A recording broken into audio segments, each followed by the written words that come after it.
या देवी सर्वभूतेषु मां कूष्मांडा रूपेण संस्थिता नमस्तस्यै नमस्तस्यै नमस्तस्यै नमो नमः। जय माता दी। आप सभी को नवरात्रि के चौथे दिन की हार्दिक शुभकामनाएं। नवरात्रि का चौथा दिन मां कूष्मांडा को समर्पित होता है। कूष्मांड का अर्थ होता है कुम्हड़ा अर्थात कद्दू या पेठा। मां कूष्मांडा का प्रिय भोग है कुम्हड़ा अर्थात कूष्मांड की बलि और मालपुए का भोग। साथ ही मां कूष्मांडा का प्रिय रंग हरा है, इसलिए आज के दिन भक्तों को हरे रंग के वस्त्र धारण करके मां कूष्मांडा की पूजा करनी चाहिए।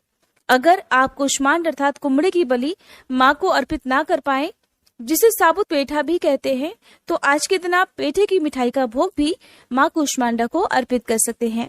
पौराणिक कथा के अनुसार जब सृष्टि नहीं थी, चारों तरफ केवल अंधकार ही अंधकार था, तब कूष्मांडा देवी ने अपने ईशित हास्य से ब्रह्मांड की रचना की थी। इसलिए इन्हें सृष्टि की आदि स्वरूपा और आदि शक्ति भी कहा गया है।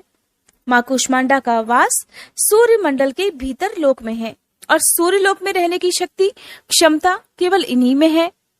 इसलिए मां के शरीर की कांति और प्रभा सूर्य की भांति ही दैदीप्यमान है। इनके ही तेज से दसों दिशाएं आलोकित हैं। ब्रह्मांड की सभी वस्तुओं और प्राणियों में भी इन्हीं का तेज व्याप्त है। स्थिर और पवित्र मन से नवरात्रि के चौथे दिन मां कूष्मांडा की पूजा आराधना करनी चाहिए। ऐसा करने से भक्तों के रोग और शोकों का नाश होता है। भक्तों को आयु, यश, बल और आरोग्य की प्राप्ति होती है। मां कूष्मांडा अपने भक्तों की बहुत ही कम भक्ति से जल्दी ही प्रसन्न होकर उन्हें आशीर्वाद देती हैं।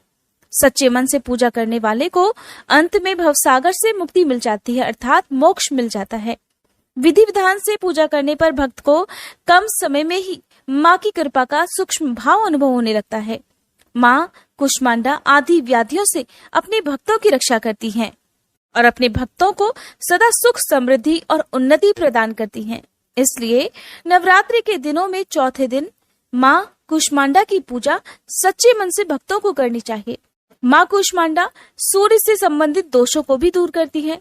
जिन जातकों की कुंडली में सूर्य नीच भाव में हो और उन्हें किसी प्रकार की पीड़ा उनकी कुंडली में हो रही हो, तो कूष्मांडा मां की पूजा करने से इस दोष का भी निवारण हो जाता है।